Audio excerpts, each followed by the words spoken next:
आप मेरे को ये बताइए, ना कमेटी में कोई जनरल होगा, ना जनरल कैटेगरी के किसी छात्र को सवाल पूछने की। अब सपोजिंग आपकी और मेरी बहस हो गई, या आपकी या रोहित की हो गई लड़ाई, ठीक है मीणा जी, अब सोचिए उसमें से मैं SC ST और OBC हूं और आप जनरल हैं, है ना, सपोजिंग ऐसे इमेजिनरी सिचुएशन है, इमेजिनरी सिचुएशन, ठीक है, काल्पनिक कहानी है एक। मैंने आपके ऊपर आरोप लगा दिया, मीणा जी आप प्रोफेसर हैं, मैंने आपके ऊपर आरोप लगा दिया कि मीणा जी ने मुझे ये बोला, मीणा जी ने मुझे ऐसे कहा, मीणा जी ने अपशब्द बोले, मीणा जी ने फलाना बोला, मीणा जी ने ऐसे बोला, मीणा जी ने वैसे बोला। मीणा जी के पास ऑप्शन ही नहीं है, मीणा जी कंप्लेन नहीं कर सकते, मीणा जी कमेटी के पास नहीं जा सकते थे, मीणा जी बोरिया बिस्तरा उठाते और वापस गांव चले जाते, और मैं बैठा रहता, मैं बोलता भैया मैंने आरोप लगा दिया, मामला खत्म, क्योंकि मेरे पास ये कवच होता, और ये ऐसा बुलेट प्रूफ कवच था कि मीणा जी आप बोलते रह जाते, आप बोलते रह जाते, किसी के कानों में जू नहीं रेंगती मीणा जी, आप समझिए मेरी बात। पासवान साहब आ रहा हूं, देखिए मीणा जी आप तो खुद प्रोफेसर है, मुझे बताया जा रहा है, आप प्लीज बताइए ये कैसे है। देखिए आप इसको सही से समझिए तो आप पाएंगे कि ऐसा उसमें कुछ भी नहीं था। जो उसकी समिति है, आप कह रहे हैं चीफ जस्टिस ऑफ इंडिया सही से समझ नहीं पाए? 2 लोग शामिल हैं, उसमें तीन अध्यापक शामिल हैं, उसमें संस्था के प्रधान शामिल है, और ये सिर्फ SC ST के लिए नहीं था, इसमें EWS भी शामिल है, इसमें जो भी उत्पीड़ित तबके हैं वो सब शामिल है, इसमें थर्ड जेंडर शामिल है, इसमें विकलांग शामिल है।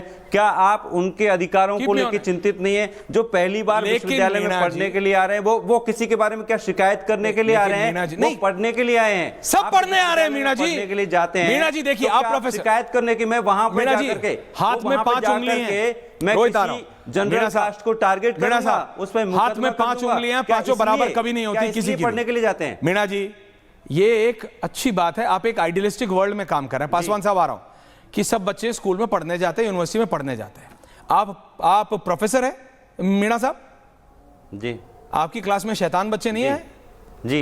आपकी क्लास में शैतान बच्चे नहीं थे? आपकी क्लास में ऐसे बच्चे नहीं आते जो कि बंक करते हैं? नहीं, मैं आपसे पूछ रहा हूं, आपकी क्लास में ऐसे बच्चे नहीं आते जो बंक करते हैं? आपकी क्लास में ऐसे बच्चे नहीं आते जो कॉलेज यूनिवर्सिटी आते हैं लेकिन क्लास में कभी नहीं आते?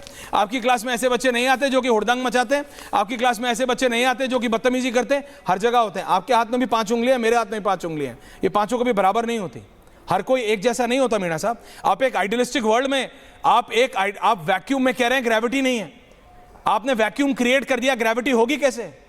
आप समझ रहे हैं मेरी बात? ये समाज है, यहां भांति भांति प्रकार के लोग हैं, यहां भांति भांति प्रकार के लोग हैं। आप आइडियलिस्टिक वर्ल्ड में कह रहे हैं कि देखो क्योंकि ये स्कूल आया है ये कभी कुछ गलत करेगा ही नहीं, तो जब गलत करेगा ही नहीं तो इसकी जरूरत क्या है? वो जनरल कैटेगरी वाला भी तो पढ़ने ही आ रहा था, SC ST वाला, OBC वाला भी पढ़ने आ रहा था, सब पढ़ने ही आ रहे हैं, तो क्या जरूरत है? आपके नियम के हिसाब से, आपके काउंटर के हिसाब से आपने ये गलत समझ लिया जी।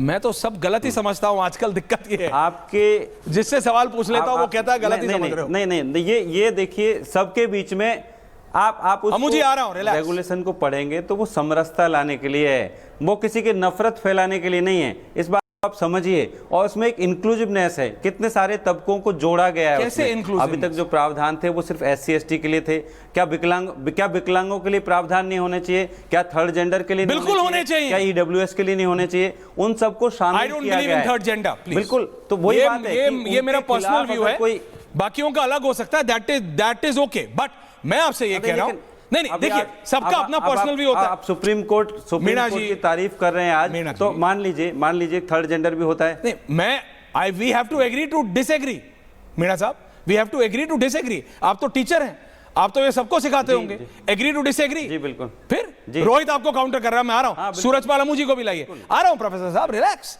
सबका व्यू पॉइंट, समाज तभी बनता है ना, बात अपनी रखेंगे, जनता को डिसाइड करने दीजिए। रत्नाकर जी आपको वेट करना पड़ेगा। अनीता जी मैं 2 बार आपके पास आया, मैम आपका नेटवर्क जा रहा है, वापस आ रहा हूं। रोहित बोलो क्या बोल रहे हो, सुना तुमने प्रोफेसर साहब को? रोहित जी बताइए। अमू जी आ रहा हूं। रोहित, मैं बहुत महत्वपूर्ण, मैं बहुत गंभीर, आज आपने एक बहुत गंभीर और देश में आग लगने की संभावना वाले विषय पर चर्चा रखा है। अनीता जी को भी मुझे कृपया अनइंटरप्टेड 3 मिनट दीजिएगा, भले बाद में मत दीजिएगा या दूसरे दिन भी मत दीजिएगा, सुन लीजिए, बहुत महत्वपूर्ण बात बोलने जा रहा हूं। मैं जाति से भूमिहार हूँ, सवर्ण वर्ग से आता हूँ। हम लोगों ने जब देश आज़ाद हुआ तो श्री बाबू के नेतृत्व में जब संयुक्त बिहार था तो देवघर में दलितों, वंचितों और उन वर्ग के लोगों का मंदिर में प्रवेश कराया जिनको लोग मंदिर में जाने नहीं देते थे। 1970 के दौर में राजनारायण जी के नेतृत्व में काशी विश्वनाथ जी में हम लोगों ने दलितों का प्रवेश कराया जब लोग रोक रहे थे। तो हम लोग हमेशा समाज में निर्माण का प्रयास करते हैं। कुछ लोग जाति के नाम पर देश में जहर फैलाना चाहते हैं। इस देश का दलित हो, पिछड़ा हो, वंचित हो, वनवासी हो, आदिवासी हो, समाज का अंतिम व्यक्ति हो, किसी के साथ गलत नहीं हो सकता है, क्योंकि पूज्य बाबा साहब डॉक्टर भीमराव अंबेडकर जी का दिया हुआ संविधान उनके सेफगार्ड के लिए पूरे तटस्थ भाव से खड़ा है। आज प्रधानमंत्री माननीय नरेंद्र मोदी जी को घेरने के लिए षड्यंत्र किया जा रहा है। विपक्ष किस प्रकार की बात कर रहा है? यूजीसी के किसी अधिकारी से अगर कोई त्रुटि हो गई हो या नहीं हुई हो या तो जांच का विषय है। माननीय सुप्रीम कोर्ट नहीं, ये तुम दोनों तरफ क्या खेल रहे हो न्यायमूर्ति रोहित? I disagree. ये दोनों तरफ क्या खेल रहे हो? अरे भाई बोलने तो दीजिए। नहीं, कैसे बोलने दूं तुमको मैं? ब्यूरोक्रेट चलाएंगे ये सरकार, ब्यूरोक्रेट चलाएंगे ये देश। यूजीसी नहीं, क्या यूजीसी ग्रांट्स कमीशन कुछ भी बोलेगा? कैसे बोलने दूं? तुम दोनों तरफ खेलना चाहते हो? ऐसे नहीं चलता है। बोलने तो दीजिए। थाली का बैगन मत बनो। अरे आदरणीय ऐश्वर्य कपूर जी बोल रहे। अरे आदरणीय बाद में होगा। थाली का बैगन मत बनो। वर्ग से आते हैं, ज्यादा बोलिएगा तो घेरे में आइएगा। अरे घेरे वेरे में कोई फर्क नहीं पड़ता है। नहीं है, हम सवाल करते हैं, जिससे सवाल करते हैं वो पूछ लेता है हमसे, उससे फर्क नहीं पड़ता। लेकिन पूछो, हम घबराने वाले लोग नहीं है। बता रहे हैं आपको, फिर बता रहे हैं। धर्मेंद्र प्रधान को पता नहीं चला? सुप्रीम कोर्ट का धर्मेंद्र प्रधान को पता नहीं चला कि इंदिरा जयसिंह जी का रिकमेंडेशन यूजीसी चेयरमैन जो कि उन्हीं की गवर्नमेंट में हायर एजुकेशन के सेक्रेटरी पास कर दिया। मुख्य न्यायाधीश के ऐसे चल रही है एचआरडी मिनिस्ट्री, ऐसे चल रही है सरकार। जो बोल रहे हैं सुनिए पहले गजब है। सुनिए सरकार ठीक चल रही है, सरकार सबका रक्षा कर रही है। ऐसे लग नहीं रहा है। कागड़ा का, मुस्लिम का, हिंदू का, सबका रक्षा कर रही है।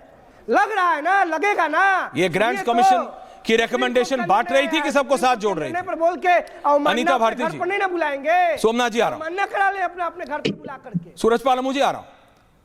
अनीता भारती जी, अनीता भारती जी, अनीता जी प्लीज ये मैम कोई नहीं बोलेगा, पर ये प्लीज बताने की कोशिश कीजिए, ये समझाने की कोशिश कीजिए, दर्शक देख रहे हैं कि ये जोड़ने के लिए क्यों था और फिर सुप्रीम कोर्ट को ये क्यों कहना पड़ा? मैम सुप्रीम को ये क्या कहना पड़ा कि नए नियम के दुरुपयोग का खतरा था या खतरा है? अनीता भारती। ऐश्वर्या जी, मैं तो आपकी तारीफ कर रही थी कि आपने बोला कि आपने कम से कम आपने अपने वक्तव्य में दोनों पक्षों को लाने की कोशिश की, बाकी चैनल ने तो की भी नहीं है। दैट्स ओके मैम, हम हमेशा करते हैं वो। That's okay. रत्नाकर जी को पसंद नहीं है पर मैं करता हूं, बोलिए। हाँ, तो आपने जब ये बोला ना कि भाई उनके लिए एक फील्ड तैयार करिए, मतलब ऐसे नहीं, आप उनके लिए फील्ड तैयार करिए, उनके बैकग्राउंड तैयार। आपने अपने वक्तव्य का, मुझे बहुत अच्छा लगा कि आपने इस तरीके से बात की कि दलितों को, अगर आदिवासियों को, अल्पसंख्यकों को मौका देना तो उनके लिए फील्ड तैयार करिए। तो हमारा मानना है कि फील्ड तो ऐसे ही तैयार होता है, उनको कुछ विशेष अधिकार दोगे तब तो फील्ड तैयार होगा, या ऐसे तो हो नहीं जाएगा ना। एक कोशिश ये थी, एक अच्छी कोशिश थी कि बच्चों को न्याय मिले,